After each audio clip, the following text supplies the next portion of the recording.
Les flammes déchirent l'obscurité et percent le silence habituel du marché Mokolo en cette soirée du 2 mars 2026. Il est environ 20h30 lorsque le feu s'empare de 2 boutiques et d'une quincaillerie moderne au lieu dit ancienne gare routière dans le 2e arrondissement de Yaoundé. En quelques minutes, selon les témoins, l'incendie ravage marchandises et équipements.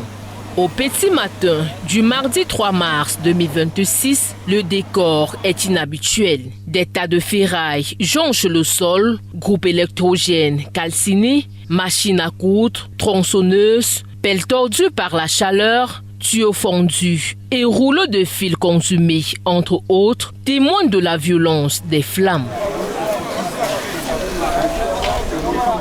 Lorsque les flammes ont débuté, nous avons tout de suite appelé les propriétaires des boutiques pour les annoncer que leur propriété était en train de prendre feu. Et nous avons fait de toute urgence de saisir les autorités compétentes qui étaient les sapeurs-pompiers, qui sont arrivés à temps. Mais on simplifiait les flammes parce qu'ils n'avaient pas assez de matériel. Quand je suis arrivé, j'ai vu qu'il y avait déjà un camion des sapeurs. Donc ils ont commencé à éteindre et après, il se peut que leur conteneur n'était pas plein. Ils ont commencé à éteindre, après ça ils sont partis.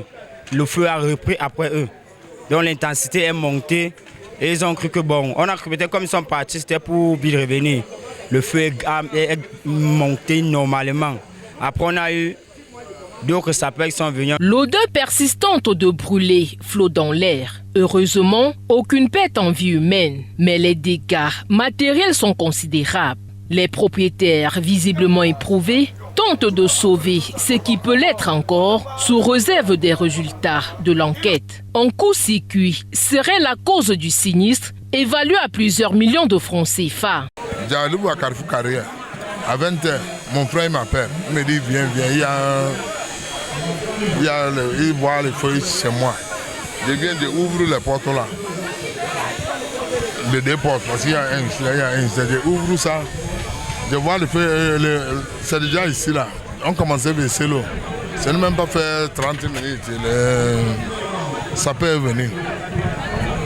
On commençait à regarder, faire comment on peut arrêter. Ça refuse. Jusqu'à l'eau est finie.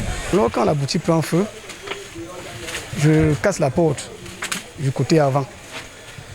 On réussit à sortir ce qu'on pouvait, mais malheureusement on a tout volé ce que nous avons sorti. Riverains et badauds affluent. Certains observent en silence, d'autres participent au déblayage et au recyclage des matériaux récupérables. Au marché Mokolo, dans le 2e arrondissement, l'estimate de la nuit demeure visible au lendemain de cet incendie.